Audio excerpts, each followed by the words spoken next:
안녕하세요. 김준혁과 함께하는 수원 이야기 시간입니다. 저는 진행을 맡게 된 윤영옥입니다. 반갑습니다. 반갑습니다. 네, 반갑습니다. 네, 오늘은 김준혁과 함께하는 그 첫 번째 시간인데요. 우리가 이야기를 하다 보니까 날로 먹는 생생한 이야기를 한번 진행해 보자라는 의견이 나왔으니까 어떻습니까? 예, 좋습니다. 네, 아직 패널 소개 안 했지만 좋죠? 네. 먼저 김준혁 교수님을 모시기 전에 패널 두 분 모셨습니다. 인사 나누도록 하겠습니다. 본인 소개 부탁드립니다. 네, 안녕하세요. 저는 곡선동 지역사회보장협의체 위원장을 맡고 있고요. 그리고 수원 공유냉장고 시민 네트워크 상임위 회장을 맡고 있는 이용수라고 합니다. 네, 반갑습니다. 네, 반갑습니다. 네, 저는 그 화서동에 살고 있고요. 하고 있는 사업은 송죽동에서 힐스템 건강을 운영을 하고 있는데 이은 이정미입니다. 네, 반갑습니다. 반갑습니다. 네, 이렇게 패널 두 분이 오셨는데요. 저희들이 김준혁 교수님 저는 지금 처음 뵈었습니다. 굉장히 어려우실 것 같고 어떻게 말을 잘 해야 되나라는 고민도 좀 있지만 웃는 미소를 보니까 말을 잘할 수 있을 것 같습니다. 네, 맞습니다. 네, 김준혁 교수님 먼저 모시고 저희들이 이야기 나눠보도록 하겠습니다. 김준혁 교수님, 안녕하세요. 예, 안녕하세요. 김준혁입니다. 반갑습니다. 네. 네. 또 이렇게 귀한 자리에 초대해 주셔서 진심으로 감사드리고요.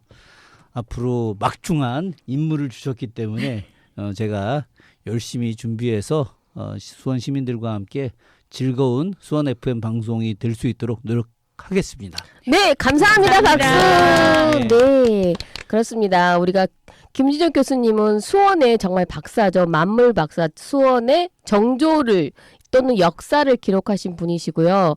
정말 무엇부터 물어봐야 될지 모르는데 그러기에 앞서 저희들이 김준혁 교수님을 먼저 파헤치기로 했습니다.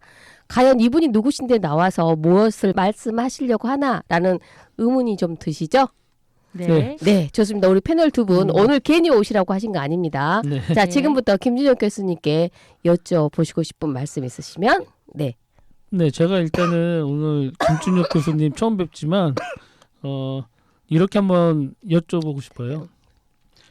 제가 알고 있는 김준혁 교수님은 잘은 모르지만 본인께서 직접적으로 프로필 소개를 한번 해주셨으면 자세하게 저희가 잘 알 것 같아요. 그래서 본인 프로필을 좀 쑥스러우시겠지만 한번 말씀해 주시면 어떨까 싶습니다. 아이고. 잠시만요. 여기가 네. 우리가 이용수님께 제가 프로필 연구하라고 숙제를 내줬거든요. 예. 갑자기 토스를 하시네요. 괜찮습니다. 네, 괜찮으시면 우리 네. 날로 먹는 네, 생각이니까. 좋습니다. 이래서 네. 날로 먹습니다. 저는 지금 이제 수원서 평생 살고 있고요. 전 수원 시민이라는 게 제일 자랑스러워하는 사람 중에 한 명입니다. 어려서는 파장동이라는 곳에서 계속 살고 있었고 그러다가 40대 초반에 이제 딱 그 길을 건너서 지금 이제 정자 1동에 살고 있습니다. 학교는 제가 이제 뭐 요즘 학교 이야기 잘 하지는 않는데 수원 북쪽에 있는 파장 국민학교, 우리 옛날에 국민학교라고 네, 했었잖아요. 국민학교였죠. 네, 지금은 이제 파장 초등학교인데 파장 초등학교 1학년 입학해서 6학년으로 졸업을 했는데 야. 제가 전교 회장을 했었답니다. 와, 박수. 그 어려운 회장님을 하셨어요. 근데 네. 그때는 뭐 특별히 할 친구들이 없어갖고 그냥 제가 좀 했던 것 같고요. 중학교는 이제 그 옆에서 있는 수성중학교. 네. 우리 네. 파장동에서 제일 가까웠던 학교가 수성중학교였는데 수성중학교, 수성고등학교 졸업했습니다. 이후에도 계속 여기 살고 있고요. 예전에 이제 대학에서 시간 강사 오래 하다가 먹고 살 길이 없는 거예요, 도대체. 이 시간 강사 엄청 해봐야 한 달에 뭐 수입이 50만 원도 안 되고 해서 마침 당시에 수원시에서 화성행궁 복원하면서 화성행궁 연구하고 또 화성보건사업과 관련된 전문가를 필요로 해서 수원시 학예 연구사를 이제 공개 채용을 하게 됐어요. 그래서 네. 제가 또 경기도 공무원 공개 채용 시험 또 봐가지고 합격을 해서 수원시에 2003년도부터 공직 생활을 했다가 2011년 3월달에 이제 대학으로 가게 돼서 지금까지 이제 대학 교수 생활하는 거니까. 선생님 11년? 죄송한데 그 학예 연구사부터 다시 말씀하셔야 될 것 같습니다. 예. 저 전화기가. 근데 원래 이렇게 방송하다 네. 보면은 이런 일이 생겨요. 네. 오늘도 제가 그 생방송 방송국에 생방송 하는데 사회자가 핸드폰을 그냥 진동도 아니고 나와서 방송하다가 나와가지고 그래서 전 정의당 의원이었던 김종대 의원이 사회보다 그냥 화들짝 놀래가지고 중간에서 이제 막 다시 그 무음으로 놓고 막 했었는데 이게 생방송 이런 네, 방송의 묘미니까 네. 그냥 그대로 하셔도 전혀 무방할 상관없을 것 같고요. 네. 저는 그 어려서부터 정조에 대한 생각을 좀 하면서 자랐어요. 네. 저희 집에 앞에 지금은 이제 만석공원이라고 되어 있는데 만석거 저수지 옛날에는 네네. 뭐 이제 뭐 일왕저수지 혹은 뭐 그렇죠. 조기적방죽 이렇게 음. 불렀었는데 아버님이 거기서 이제 낚시를 많이 하셨어요. 아. 저 데리고 낚시를 많이 했는데 그때마다 이 저수지가 정조가 만든 저수지다라고 이제 이야기를 좀 하셨었고요. 그 뒤에 제가 이제 대학원 들어가서 본격적으로 그 이런 수원 화성과 관련된 특히나 장룡영이라고 하는 군대에 대한 연구를 하면서 만석거의 역사 또 대유평의 역사, 수원의 역사 이런 부분을 좀 연구를 하게 됐습니다. 글쎄 뭐 저에 대해서 특별히 더 할 얘기보다 제가 수원화성 복원 사업에도 역할을 했고 네. 수원화성이 세계유산 등재할 때 그때 이제 그 석사과정 시절에 약간의 실무일도 좀 했었고요. 그 뒤로는 조금 이제 문화유산 전문가로 좀 활동을 하다 보니까 네. 2014년에 남한산성 세계문화유산 네. 등재할 때 제가 추진위원 했었어요. 어. 그리고 강릉 단오제 관련해서도 좀 역할을 했고 조선왕릉 세계문화유산 등재될 때도 와. 제가 좀 역할을 했고요. 네. 제가 세계문화유산 등재 제안을 지금 해서 준비하고 있는 것이 강화도에 있는 그런 그 여러 네. 병영들 옛날 그 조선시대 때 만들었던 이제 22개의 군사 시설들 세계문화유산으로 만들어야 된다. 그리고 서대문 형무소, 아. 서대문 형무소를 이제 세계문화유산으로 등재해야 된다.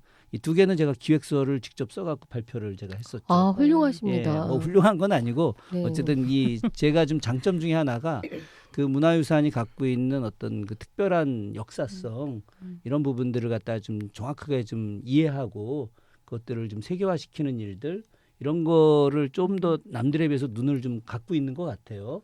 그래서 일찍부터 화성이 갖고 있는 가치 또 수원이라는 도시가 얼마나 중요한 도시인지 또 정조라고 하는 국왕이 얼마나 대단한 사람인지 네. 이런 것들이 이제 당시 국민들이 많이 생각하지 못할 때 그런 부분들을 좀 찾아내고 발굴해서 계속 막 알리는 일을 했더니 지금 이제 많이 발전하게 됐죠. 네. 앞으로도 뭐 이와 관련된 문화적 일들은 계속 할 생각입니다.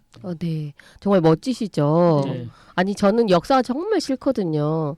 저는 암기가 안 됐어요. 정말 저도 역사라든가 지금 이런 게. 근데 정말 그 저기 국사편찬위원회에서 하는 뭐 한국사 검정능력 시험 네. 저 3급 시험도 떨어져요. 우리 1급 보는 사람들은요 대단한 사람들이에요. 저는 대신 역사를 그렇게 외우는 것이 아니라 네. 흐름을 이해하는 것들, 네. 아. 흐름을 이해하고 그리고 그 속에서 우리가 무엇을 배울까 이것을 중요시 여기지. 네. 저도 연도 다 모르고 네. 저도 아는 거 감사합니다. 태정태세 문단세 예성민중 임명선밖에 몰라요. 감사합니다. 1호가 됩니다. 아, 또 갑자기 자신감이. 네. 이렇게 정말 생각보다 저희들이 김지호 교수님 잘 모르니까 무슨 일을 하실까, 어떤 분이실까라는 궁금이 좀 해소가 되는 것 같은데요. 이렇게 역사라든가 수원에 대해서 관심을 갖게 된 배경 뭐 있을까요? 사실 저희 아버님이 역사를 공부하셨는데 네. 아버님이 좀 불우한 분이었어요. 나중에 이제 초등학교 선생님으로 재직하시다가 52살에 일찍 교통사고로 돌아가셨는데 아버님이 이제 그 저한테 어려서부터 역사에 대한 관심을 많이 보내주셨어요. 근데 정말 특별한 계기가 있었는데 제가 예전 뭐 자서전 비스름한 데다 좀 써놓긴 했는데 제가 초등학교 3학년 때 백령도를 갔어요. 아버님이 백령도를 전근을 가셔가지고 네. 그래서 만 2년 동안 백령도 살았는데 그때는 전기가 없었어요 거기에. 그래서 호약 키고 살았습니다. 네. 호롱불 같은 거죠. 네네. 그리고 맨날 나무하러 다니고 그리고 그때 이제 농사 져야 됐고 저는 이제 10살 11살 때 남들이 경험해보지 못한 일들을 다 경험하면서 이제 살았는데 그때 제가 특별한 그 슬픈 일을 당했어요. 요즘으로 치면 왕따죠, 왕따. 어. 제가 갔던 학교가 백령도의 남포국민학교라고 하는 학교였어요. 네. 백령도는 4개 학교가 있었는데 백령국민학교, 또 사곶국민학교, 그 북포국민학교, 남포국민학교. 지금 이 남포국민학교만 폐교가 됐어요. 네. 제가 다녔던. 근데 이제 남포국민학교가 학생이 제일 적고 가장 외진대였는데 그때 그 학생들이 한 30명쯤 됐던 것 같아요. 네. 우리 반이 제가 3학년 갔을 때 그 친구들이 이제 1년 동안 제가 육지에서 왔다고 저하고 단 한 번도 말을 섞지 않았어요. 이야. 그러니까 1년 동안 혼자 생활하고 혼자 밥 먹고 그 먼 곳에 갔던 초등학교 3학년짜리 어린 아이가 네. 혼자 살아야 된다는 것이 굉장히 고통스러운 일이었죠. 선생님의 자녀였는데도 그랬어요. 그렇죠. 아이들이. 예. 아. 그러니까 그 섬 지역의 배타성은 뭐 상상 이상이었는데 네. 요즘은 만약 그러면은 그렇죠. 뭐 난리 났을 거예요. 그죠? 그렇죠. 근데 그때 저는 그걸 굉장히 꿋꿋하게 잘 버텼는데 그때 이제 학교 안에 도서관이 있었어요. 네.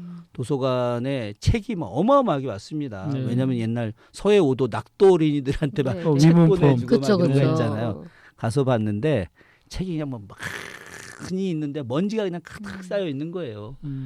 그때부터 제가 그 안에서 책을 읽기 시작을 했죠. 네. 네, 책을 읽었는데 한 1년 만에 거기 있는 책 다 읽은 것 같아요. 아, 네, 뭐다 대단하십니다. 읽고 위인전도 읽고 또 뭐 역사책도 읽고 근데 제가 그때 제일 많이 읽었던 책이 지금은 그런 책이 안 나오는데 우리 전통 설화집 아. 이렇게 두꺼운 건데 뭐 호랑이 이야기부터 시작해서 옛날 사람들의 설화 민속과 관련된 내용들 굉장히 많이 있었어요. 그런 예. 책이 있었네요. 그럼요. 그 책이 그래서 제가 막 그런 책들을 다 보면서 어려서부터 이제 역사에 대한 네. 관심, 특히나 이제 민속에 대한 관심 이런 게 굉장히 컸고 그런 것들을 제가 지금 이제 역사와 민속을 연결하는 그런 작업들 그래서 제가 이제 한국 역사민속학회라고 하는 학회에서도 활동을 좀 했는데 아마 그때 저한테 굉장히 큰 영향을 주지 않았을까. 그래서 그러네요. 자연스럽게 이제 수원으로 다시 돌아오고 고등학교 3학년 때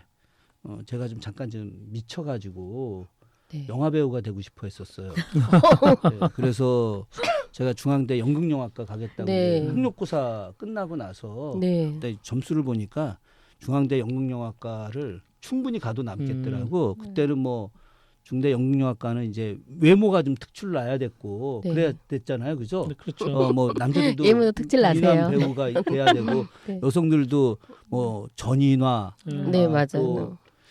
누구였더라? 그 김희애 막 네. 이런 사람들 네. 막 이런 사람들이 다니던 시절이니까 네. 근데 제가 이제 영화 배우가 되겠다고 하니까 다들 저 인간 미쳤다. 네. 우리 담임 선생님도 정신 나갔다. 음. 너 딴 따라 왜 되느냐 뭐 등등등등 뭐 그랬죠. 제가 지금도 그 꿈은 버리지 않았어요. 아, 네. 예, 그래서 제가 뭐 나중에 또 이야기할 기회가 있겠지만 예전에 제가 책을 하나 쓴 게 영화 시나리오로 이제 되는 과정이에요 지금. 그래서 그 영화사 사장 네. 영화사가 굉장히 큰 영화사예요. 청어람 영화사라고 네. 영화 괴물 만드는 어, 영화사입니다. 네. 그 괴물도 만들고 장화홍련 또 예전에 26년 뭐 이런 영화들 네. 지금 이제 괴물 2 좀 준비하고 있어요. 네네. 예, 그래서 그 영화사 대표가 최용배 대표라고 지금 한예종 교수예요. 네. 근데 제가 최용배 교수님한테 이 원작을 시나리오로 만들어서 영화로 나가는데 전제 조건이 있다. 내가 영화에 2분 이상 출연하는 게 전제 조건이다.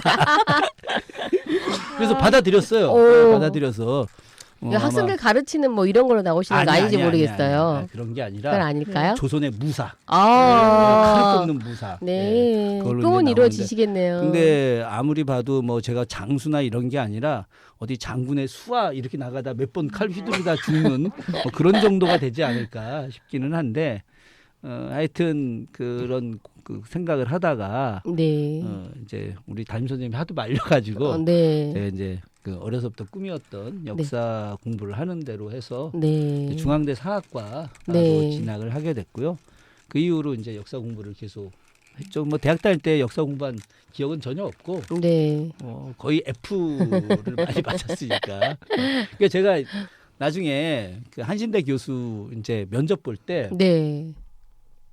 지금은 이제 친한 교수로 지내는데 당시 기획처장님이 저한테 그 면접 볼 때 그런 얘기했어요. 아니 그 우리 김 박사님은 그 이렇게 학부 성적이 3점도 안 되시는데 어떻게 교수가 되시려고 하시느냐. 그래서 제가 그랬죠. 80년대 학점 좋은 사람이 비정상 아닙니까? 이러고. 하여튼 뭐 역사 공부는 오히려 역으로 그 백령도 시절에 그 책봤던 거하고 또 하나 더 이야기하자면 저희 아버님이 이제 백령도 갔다 오시고 나서 연무국민학교 지금 연무초등학교죠. 네. 거기 네. 교사로 네. 가셨어요. 제가 이제 중학교 1학년 때 수성중학교 갔을 때 그때만 하더라도 다 어려운 시절들이잖아요. 네. 그래서 아버지가 조금이라도 저 버스비 제 버스비 아낀다고 자전거 뒤에 저를 태우고 저를 수성중학교 내려주고 아버지 연무국민학교로 가셨거든요. 네. 끝나고 나서 이제 걸어서 이제 집에 왔는데 그때 아버지가 이제 페달을 밟으시면서 하루에 한 꼭지씩 과거 역사 이야기를 그 가는 동안에 해주셨어요. 멋지다. 저는 지금도 그런 생각을 많이 해요. 우리 아버지가 나를 지금까지 키웠다. 지난 목요일 날, 글쎄 우리 아버지 꿈을 간만에 꿨네. 네. 돌아가신 35년 됐는데 아버지가 목욕을 하시는데 제가 뜨거운 물 데워가지고 아버지 그 목욕하시는데 넣어드리고 얘기하다가 꿈을 깼는데 와, 너무 좋은 것 같은데. 길몽이 그래서 로또 샀는데 하나도 안 맞더라고. 내가 또 자동으로 10,000원어치 샀잖아요 또. 차라리 찍었어야 된다 보네. 아니, 그러네 말이야. 다른 좋은 일이 있을 것 같아요. 여기 수원 FM에 방송 오신 거죠. 그렇죠. 앞으로 수원을 알려야 이렇게 되는데. 편하게 방송하면 되는 건가요 이렇게? 네네 이렇게 편하게 하시면 됩니다. 아니 되게 그냥 오빠 그냥 친정 오빠 친정 아버지한테 이렇게 이야기 듣는 듯해서 되게 좋은 것 같아요. 아유 고맙습니다. 네. 네. 근데 저도 예전에 백령도를 가봤거든요. 그러셨어요? 네. 예. 근데 가기 쉽지 않은 섬인데 가봤는데 그렇게 좋더라고요. 어. 저는 이제 제 동생이 백령도에서 근무를 했었는데 해병대로. 네. 그 바람에 제가 면회를 갔었는데 그냥 물도 좋고 그다음에 거기는 해병대원들이 다 농사까지 다 져주더라고요. 그리고 이제 거기 계신 분들은 제가 얘기 듣기로는 면허증 없이도 차를 타는 왜냐면 군이 보호해주는 시설이라 약간 좀 뭔가 군인들이 그 동네를 다 지배하니까 경찰이 좀 루즈한 면이 있고 그다음에 하여간 저희가 또 면회를 갔을 때는 백년도가 남들은 뭐 독도 울릉도 하는데 저도 여사 4시간 반快速선 타고 갔는데 너무 좋았던 기억이 있거든요. 백령도는 우리나라에서 14번째로 큰 섬입니다. 아름답기로 치면은 뭐 글쎄 제가 봐서는 뭐 서너 번 안에 들어갈 맞아요. 정도로 사람들한테 잘 알려지지 않은 섬인데 너무 먼 거리에 있으니까 흑산도 같은 경우 흑산도도 너무너무 아름답거든요. 근데 사람들이 거기도 멀어서 잘 못 가죠. 그렇죠. 백령도는 진짜 먼 섬이에요. 먼 섬인데 제가 백령도 갈 때는 보름에 한 번씩 배가 있었어요. 옹진호라고. 네. 18시간을 갔었습니다. 어이구야. 네, 근데 지금은 이제 매일 출항을 네, 하고 네. 4시간 정도 걸리죠. 제가 살던 마을이 장촌마을이라고 예전에 그 저기 가수였던 김종국 터보 네네. 김종국 씨가 우리 마을에 가서 냉면 먹은 게 방송에 한번 나온 적이 네. 있었어요. 그 마을 유명한 지금 그 평양식 냉면으로 유명한 거기가 사골냉면이 유명하던데요. 사골냉면보다 장촌냉면이 더 유명합니다. 예. 딴 거 먹고 하는데. 예. 근데 그 마을 앞바다가 인당수예요. 심청이가 그 물에 빠졌다는 인당수. 저 거기도 가봤는데. 예. 근데 이제 아마 가신 데는 백령도에가 인당수 있군요. 공원에 맞아요. 가셨을 거예요. 그 진촌에 가면 인당수 공원이 있고 한데 저희 앞바다는 그냥 진짜 그 인당수 그 앞에 연봉이라고 하는 섬이 있죠. 그래서 거기가 거기서 북한하고 더 가깝다고 얘기 들었어요. 북한은 뭐 야호 하면은 네. 바로 저 네. 야호 이렇게 들리는 데서 이렇게 보면 다 보이니까 네. 약간 과장하면은 그래서, 그런 건데 제일 단거리에 있는 곳이죠. 어. 그곳이 바로 이제 앞에 장산고 황해도 장산곳이라고 네. 그것도 다 우리 수원하고 연결돼 네. 있어요. 화성 축소할 때 사용됐던 나무의 반 가까이가 그 황해도 장산곳에서 온 건데 네. 그 장산곳에 제일 유명한 게 이제 장산곤매라는 거 아닙니까? 그래서 그 가난하고 힘없는 사람들을 지켜주는 악독한 무리들을 갖다가 이 눈으로 부리로 눈을 꽉 쪼으면 어. 그 위대한 장상군매가 그 동네에 있었던 거죠. 아. 그게 어찌 보면은 이제 그 장상군매가 백령도까지 날아와서 또 이 어린 저를 갖다 위로해주고 날아갔는지도 또 모르겠는데 네. 하여튼 그 어린 시절의 백령도의 기억은 네. 저한테는 평생 잊을 수 없는 저를 음. 단련시킬 네. 수 있었던 그런 것이었고 그래서 그랬는지 뭐 그 이후에 어지간한 일에 대해서는 별로 이렇게 면역이 생기셨군요. 이렇게 두려워하지 않는 어. 뭐 그런 게 좀 있죠. 다행입니다. 차라리 그렇게 힘들었을 텐데 그걸 정말 슬기롭게 잘 극복하신 것 같아요. 제가 그 1년 뒤에는 애들 다 싹 잡았지. 그러면 네. 그 1년만 힘드셨군요. 2년 중에 다행입니다. 그렇죠. 예, 2년 내내 힘들면 제가 바보죠. 그렇죠. 1년 동안 딱 이 가름하셨구나. 어떻게 음. 저것들을 잡아서 내가 족치지 이런 생각들. 어떻게 하셨어요? 일단 그 친구들이 1년 동안 제가 그 지치지 않는 거에 대해서 꼭 역으로 두려워했던 것 같기도 하고 또 우리가 또 그냥 이렇게 또 따뜻하게 또 뭐 그렇죠. 해주고 맞아요. 또 그 친구들이 이제 책을 별로 본 적들이 없으니까 네. 역으로 다 재밌는 얘기도 좀 많이 해주고 그렇죠. 설화 보면서 이야기해 주고. 제가 초등학교 3학년 때 톨스토이의 부활을 다 와. 읽었더니 하도 할 일이 없어가지고 대단하시다 정말. 와. 근데 어디 가서도 수원 네. 사람들이 네. 조금 적응을 잘하는 편이긴 해요. 수원 사람들이. 아 그럼요. 네.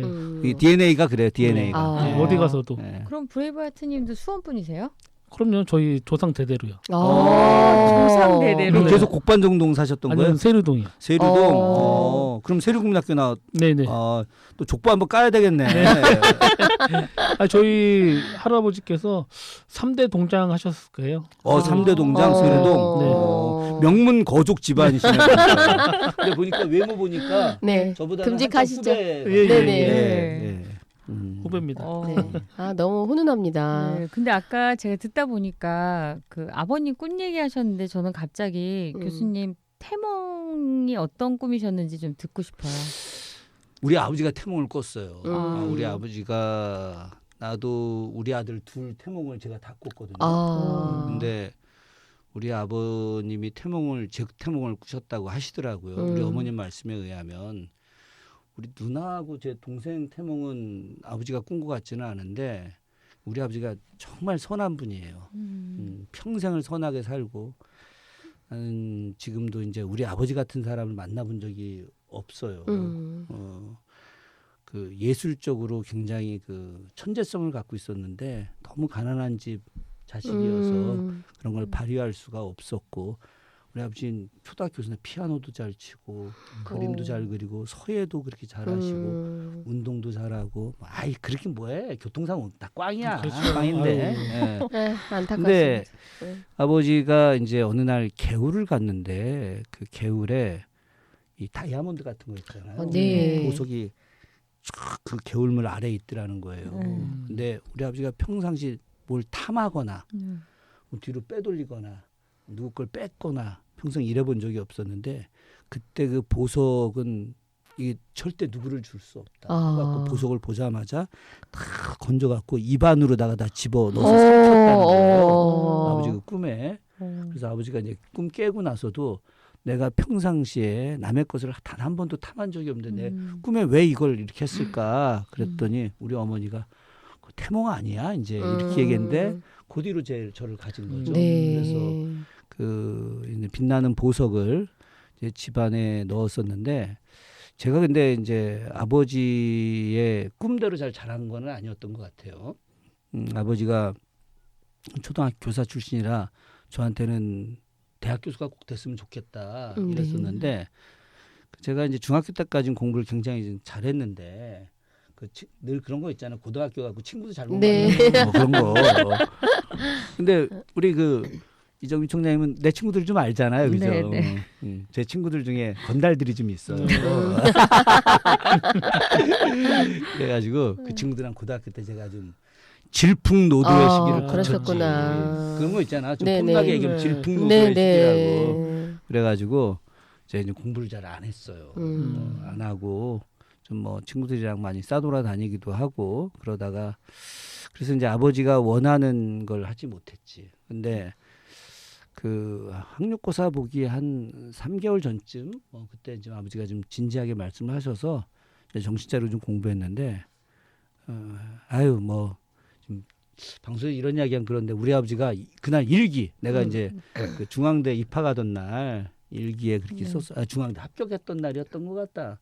그때 내가 점수가 많이 남고 고대 가기엔 점수가 애매하고 해서 그렇게 썼는데 우리 아들이 그 나는 꼭 서울대를 보내고 싶었는데 정안되면 고대라도 보내고 싶었는데 애가 어려서 그렇게 공부를 잘했는데 겨우 중앙대 간 게 없이 서운하다 막 이렇게 일기 썼어요. 그래갖고 예전에 이제 우리 가족들이 모여서 우리 아버지가 평생 일기를 쓰셨거든. 와. 그래서 제가 이제 그 일기를 어느 초등교사의 뭐 삶 뭐 이렇게 해서 한번 출간을 할 생각이에요. 네. 거기에 우리 아버지가 얼마나 힘들게 사셨는지 아이들의 교육에 어떤 질을 낮게 하기 위해서 어떻게 했는지 뭐 이런 것들 그래서 막 그 예전에 이제 평택 사실 때 정말 학고방 같은 집을 이렇게 샀던 거죠. 샀는데 이 얼마나 피눈물을 흘리면서 돈을 모아서 이 집을 샀는지 그걸 쫙 얘기했는데 막 눈물이 툭툭 나는 거야. 근데 우리는 맨날 그 돈 좀 생기면 술이나 먹으러 가고 말이야. 그래서 뭐 죄송하긴 하죠. 한데 중요한 거는 그 아버지의 영향력 뭐 그런 것들이 좀 많이 작용을 했던 것 같고 특히나 우리 아버지가 대학에서 역사 공부를 하셨던 분이에요. 네. 우리 아버지의 인생을 여기서 얘기할 수가 없어. 네네. 그래서 이제 아버님이 이제 그 해직교사 출신이어서 중등에서 역사 가르치다가 나중에 초등교사가 된 분인데 이제 교원노조 초창기 네. 운동가고 멤버. 우리 아버지 피가 저한테 온 것 같아요. 그래서 네. 아버지가 이제 굉장히 부드러운 사람이지만 불의와 타협하지 않는 이제 그런 분이었고 저 역시도 마찬가지로 이제 굉장히 이제 사람들은 저 보면 되게 부드럽다고 얘기해요. 네. 뭐 농담도 잘하고 막 하니까. 근데 이제 원칙을 갖고 네. 사는 편이죠. 예. 제가 보면 김지현 교수님 굉장히 부드러우신데 눈빛이 정말 살아있으세요. 아이 뭐 그게 네. 아까 말씀하셨잖아요. 네. 질풍노도의 시기를 강하게. 좀 친하신 분들이 강하기 때문에 같이 가는 겁니다. 눈빛도. 그 눈빛이 그 아니 우리 질풍노도의 시기에 회장도 내가 보니까 나오셨군요. 질풍노도의 시기를 겪은 얼굴이야 보니까. 겪었다고 하셨어요 그때 맞아요. 그렇죠? 딱 얼굴 보면 알거든. 그리고 원래 수원 사람들이 어디 가서도 기본은 해요. 아. 수원 사람들이. 수원하면 저는 어렸을 때 들었던 건 물의 도시라는 얘기를 많이 들었어요. 근데 제가 이제 수원에 이사 오면서부터는 어느 순간부터는 정조의 도시, 효의 도시라는 이야기를 많이 들었거든요. 근데 이제 결국 그게 도시가 주는 나름의 그 컨텐츠를 바꿔가는 것 같다는 느낌을 받았거든요. 물의 도시였다가 갑자기 또 효의 도시, 정조의 도시 해갖고 뭔가 변화되는 그런 이야기를 솔직히 함께 해주신다 그래서 저는 솔직히 그런 이야기를 좀 기대를 많이 하고 있어요. 사실 이제 수원이라고 하는 이름 자체가 네. 물벌이잖아요, 그죠? 근데 이제 옛날에 그 고구려 시대 때 이제 수원의 지명이 매홀. 근데 홀이라는 건 네. 이제 고을을 말하는 네. 거죠. 네, 네. 매는 물을 말하는 거고. 이게 원래 우리나라 사람들은 다 이 산자락 골짜기에 살았어요. 골짜기에. 그래서 골짜기에 살아서 의외로 사람들이 폐쇄성이 있고 배타성이 좀 있어요. 우리가 굉장히 개방적이지가 않아. 그렇죠. 예. 왜냐면 골짜기들이 살아가지고. 맞아. 그래서 이제 홀 이렇게 했죠. 뭐 안성 같은 경우 이제 내래홀, 내래홀이라고 부르고 인천을 인천. 미추홀 미추홀. 이렇게 네, 부르잖아요, 그죠? 우리 같은 경우 이제 매홀 이렇게 불렀단 말이죠.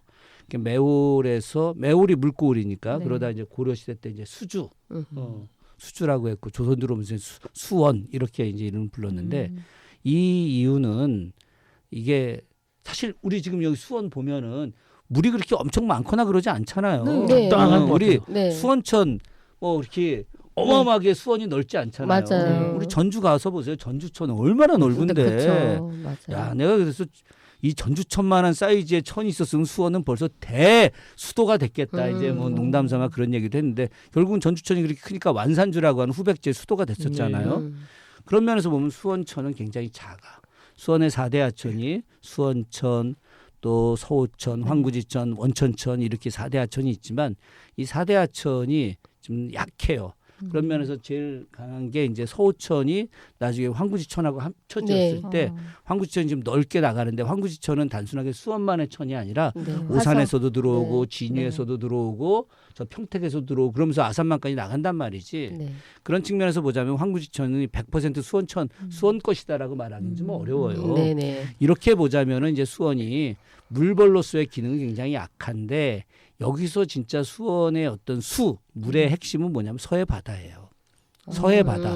예전에는 수원이 바로 수원 현재 또 화성시, 오산시 또 평택에서 아산만 위에 네. 안중이 있잖아요. 네네. 다 수원이었어요. 네. 언제까지? 맞아, 맞아. 1949년 8월 15일까지 네. 여기가 다 수원이었거든. 하나의 도시였고 그래서 예전에는 그 황구지천 나가는 게 다 수원천이었지.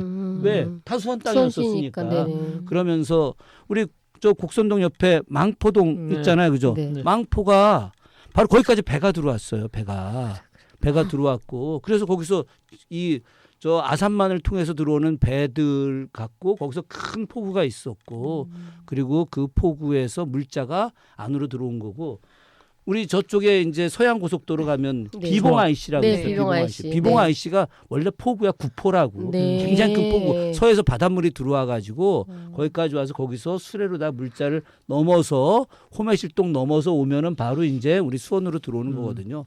즉 서해 바다와 그리고 서해 바다를 연결짓는 큰 수로들 지금보다 수량이 훨씬 많았거든. 그렇겠네. 지금 우리 어려서만 하더라도 이 천들이 훨씬 넓었어요. 넓었죠. 예. 네. 그래서 그런 큰 포구들 이제 존재했기 때문에 수원이 어떤 거예요, 이게.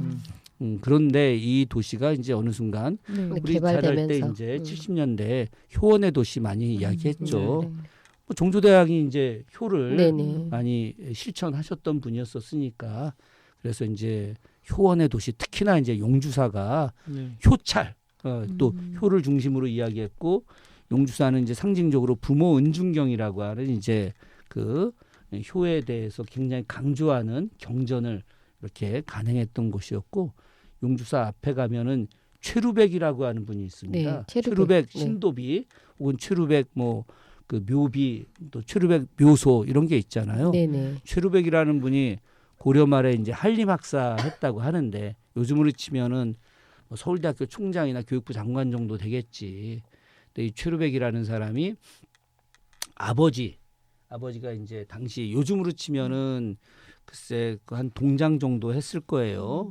그때 당시에 이제 그 이방 뭐 이런 네. 걸 하셨던 분이었는데 최상저라는 분인데 그 아버지가 호랑이한테 잡혀 먹힌 거야. 그래서 이 15살 먹은 최루백이 아버지의 원한을 갚고 아버지의 시신을 꺼내야지 장례를 치를 거 아니겠습니까? 그래서 이제 도끼 한 자루를 들고 호랑이를 잡으러 간 거예요.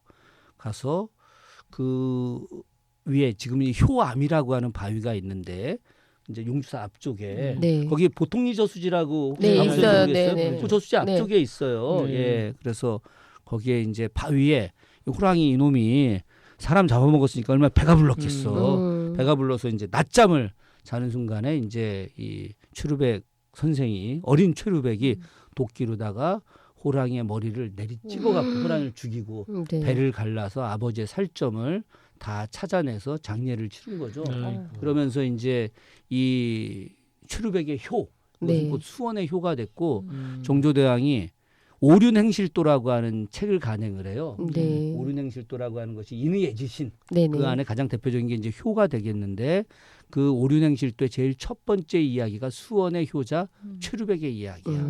그래서 그 마을 이름이 효촌이야, 효촌. 지금은 효촌이란 마을이 없는데 정조시대 때는 그 마을 이름이 효촌이었거든. 그래서 이제 이 수원은 효를 상징한 도시다. 최루백의 효, 또 정조대왕의 효. 네. 그런데 이제 시대가 바뀌면서 우리가 이제 제가 특히나 또 그 역할을 많이 했는데 2000년대 이후에 이 수원이라는 도시는 세계적인 도시로 가야 된다. 그리고 이 국내에서 가장 중요한 문화의 도시로 가야 된다. 또 정치의 중심지로 가야 된다. 정조대왕의 개혁, 혁신, 또 문화 융성 이런 부분들을 갖다가 도시의 정체성으로 만드는 일들이 시작이 됐고 그것이 어느 정도 성공을 한 거죠. 그런 측면에서 지금 우리 말씀하신 대로 물의 도시에서 효의 도시로 이제는 어떤 정조의 도시, 개혁의 도시. 그래서 뭐 일각에서는 그 수원, 화성, 오산 통합해서 이름을 정조특별시로 하자, 세종시처럼 그런 제안도 네. 실제로 있고, 제가 몇 년 동안 했던 일 중에 하나가 정조 문화상생도시, 문화상생도시 네. 정조특별시, 예, 문화상생 정조특별시 제가 집행위원장이에요. 그래서 실제로 산수화라고 수원 이제 오산의 산, 네. 수원의 수, 화성의 화, 이 3개 도시의 산수화. 문화교류 이걸 갖다가 제가 오랫동안 집행위원장 역할을 했죠. 그래서 이 기구는 공식 기구예요. 네. 공식 기구 제가 한 5년 집행위원장 네. 하고 했는데 지금 이제 다시 그 3개 시장이 새로 이제 지방선거 끝나고 했으니까 다시 그런 모임은 좀 해야 되지 않느냐. 제가 다시 또 그 역할을 좀 하려고 하고 있습니다. 뭐. 근데 지금 교수님 말씀 딱 들으면 참 좋은 취지인데 지금 화성시가 너무 커졌기 때문에 화성시가 제일 반대할 것 같아요. 아 반대하죠. 예, 반대하죠. 반대하는데 화성시는 요즘 수원시 알기를 좀 뭐 죄송한 그죠? 얘기지만 좀 상당히 좀 낮게 봅니다. 네네네. 예, 이게 좀 방송이기 때문에 네. 좀 얘기를 좀 네. 예, 점잖게 하는 거예요. 수나 네. 많이 하셨네요. 왜냐하면 지금 화성시가 92만입니다. 네. 예, 화성시 인구가 92만이에요. 네. 내일 모레면 이제 100만 네, 되는 네. 거니까 내년에 100만 돼요. 네네. 화성시 예산이 수원시를 훨씬 넘었습니다. 네. 예, 그렇기 때문에 돈도 더 많고 네. 인원도 늘어나고 있고 땅은 뭐 어마어마하게 넓죠. 그렇죠. 그렇기 때문에 화성시가 곧 뭐 특례시로 출범한다는 소문도 지금 뭐 많이 나와 있는데 곧 이제 100만이 넘으면 바로 바로 특례시로 특례시죠. 네. 예. 간다 그래서 그게 더 가능성이 낮아질 것 같은 그 기분이 드는 거예요. 용인은 차라리 땅덩어리도 좋고 하지만 화성은 잃을 게 없잖아요. 맞아요. 땅도 크고 인구도 많고. 대한민국에서 제일 넓은 땅을 소유하고 있는 데가 화성시입니다. 그렇죠. 예.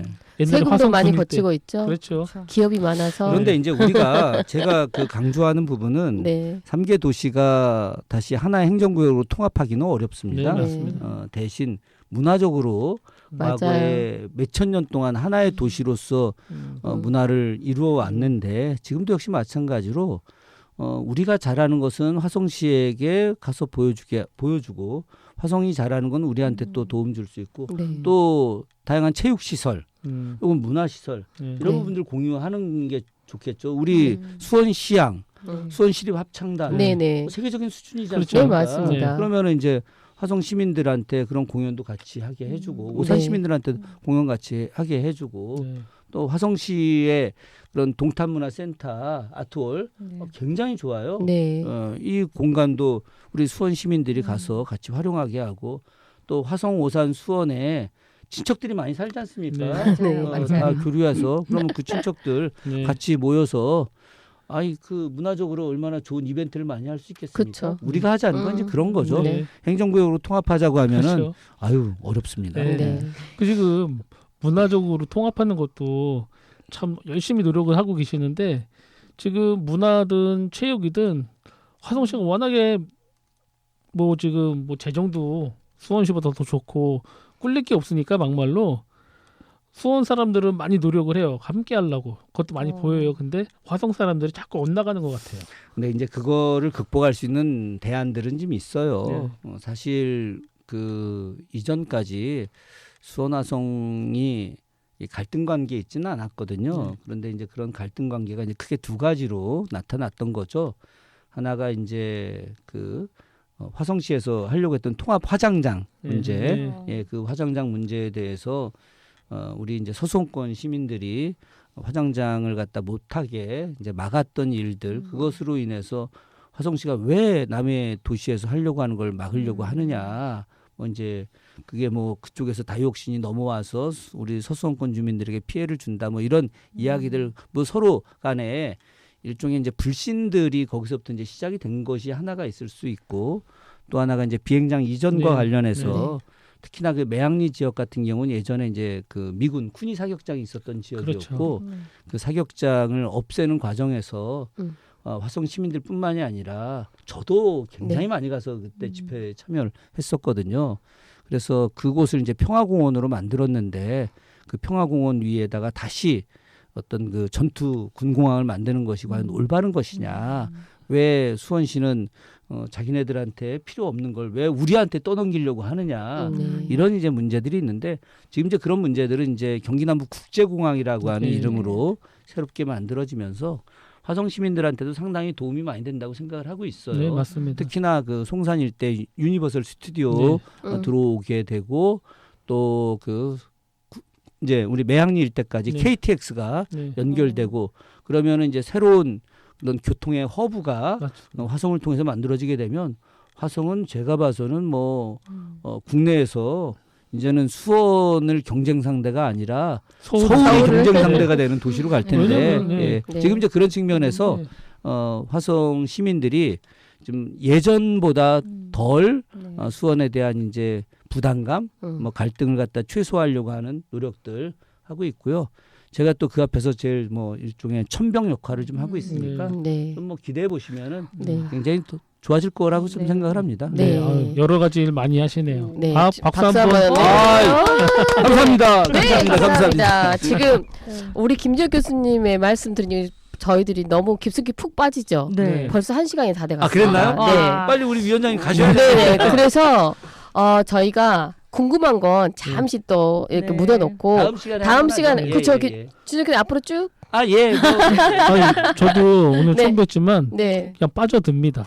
그렇죠. 예. 아니 우리가 집중하게 되고. 네, 뭔가 궁금한데 네. 저희들이 말하기 전에 말씀을 해주시잖아요. 네, 네. 더 깊숙하게. 네, 네, 아, 네. 너무 좋은 시간인 것 같습니다. 네. 정말 앞으로 우리가 2회, 3회 쭉 수원 네. FM이 살아있는 동안에 김지혁 네. 교수님과 함께 이 프로그램이 진행될 거라 제가 네, 믿고요. 믿으시죠? 네, 네. 그럼요. 네. 월요일날 5시. 아니, 그거 고정해줘야 돼. 네, 네, 네. 아버님의 태몽이 네. 이거 같아요. 그러게요. 맞아요. 보석이 그 반짝반짝 빛날 수 있게. 반짝이는 것이 저는 지금 저희가 몇 가지 질문도 아니고 이야기를 나누다 보면 교수님 안에 어떤 갖고 있는 그 반짝임이 이야기를 통해서 저희들에게 전해지는 것 같아요. 네, 예. 맞아요. 과찬이에요, 과찬. 아니, 또 너무 박수, 빠져. 또 박수 그쵸. 좋습니다. 아유, 너무 네. 빠져들어요. 네, 네. 아버님의 이야기가 계속 이어질 것만 같습니다. 네. 아니 그냥 아까 제가 말씀드렸다시피 아버지가 말씀하시거나 오빠가 옆집 네. 오빠가 따님 또면 우리 오빠가 이렇게 말씀해 주시는 것 같아서 경청하게 되고요. 네. 이러한 좋은 시간이 수원 시민들에게 많이 도움이 될 거라는 생각도 들고 네네네. 또 우리 이렇게 수원 FM이 이렇게 개국을 앞두고 저희들이 팟빵이나 유튜브로 업로드하고 있는데 이러한 귀한 시간에도 우리 더 귀하신 분께서 오셔가지고 네. 이렇게 말씀해 주시니까 너무 감사드리고요. 우리 김준혁 교수님께서 노래를 추천해 주셨어요. 상록수 또 김광석의 일어나 이렇게 멋진 노래들을 아마 저희들이 들으면서 좀 생각하면 그래서 이 곡을 신청하셨구나라는 생각이 들으실 겁니다. 네. 오늘은 아쉽지만 여기에서 인사하시고요. 네. 네, 노래 들으면서 저희들은 마무리하도록 하겠습니다. 지금 이 시간 참 마무리 인사하실까요? 인사라기보다 하여튼 수원 FM 가족 여러분 정말 반갑고요. 제가 수원 FM 만들어진 것에 정말 감동받았습니다. 시민들의 힘으로 어떻게 이런 방송국을 만들 수 있겠습니까? 정말 수원 시민 위대하다 이런 생각 네. 갖고 있고요. 2주에 한 번씩 제가 방송하기로 되어 있는데 네, 맞습니다. 예, 앞으로 지속적으로 네. 저도 수원 FM과 함께 방송을 같이 하도록 하겠습니다. 저 반드시 내뱉은 약속 지키는 사람이니까 네. 계속해서 2주에 한 번씩 여러분과 함께 하겠습니다. 고맙습니다. 네, 네, 감사합니다. 우리 패널 두 분님도 감사합니다. 네, 네, 감사합니다. 감사합니다. 네, 다음 시간에 뵙겠습니다. 저들의 부르는 솔잎을 보라 돌보는 사람도 하나 없는데 비바람 맞고 눈보라 쳐도 온 누리 끝까지 맘껏 부르다 서럽고 쓰리던 지난 날들도 다시는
붙잡고 눈물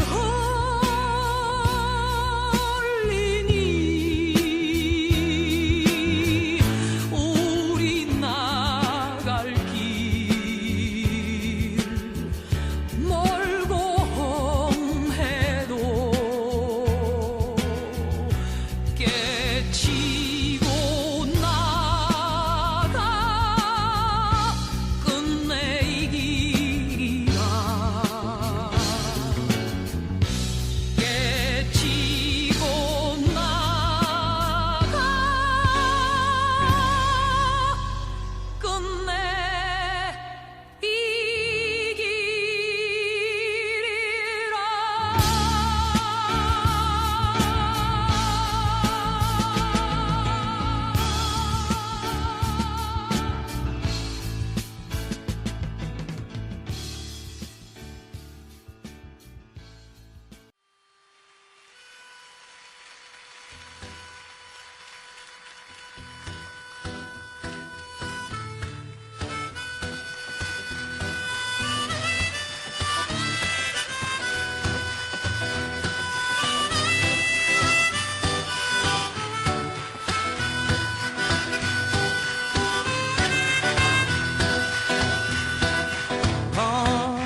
밤의 가운데 서 있어 한치 앞도 보이질 않아 어디로 가야 하나 어디에 있을까 둘러봐도 소용없었지 인생이란 강물 위를 끝없이 부초처럼 떠다니다가 어느 고요한 호숫가에 닿으면 물과 함께 썩어가겠지 일어나 일어나 다시 한번 해보는 거야 일어나 일어나 봄의 새싹들처럼 끝이 없는 말들 속에 나와 너는 지쳐가고 또 다른 행동으로 또 다른 말들로 스스로를 안심시키지 인정함이 많을수록 새로움은 점점 더 멀어지고 그저 왔다 갔다 시계추와 같이 매일매일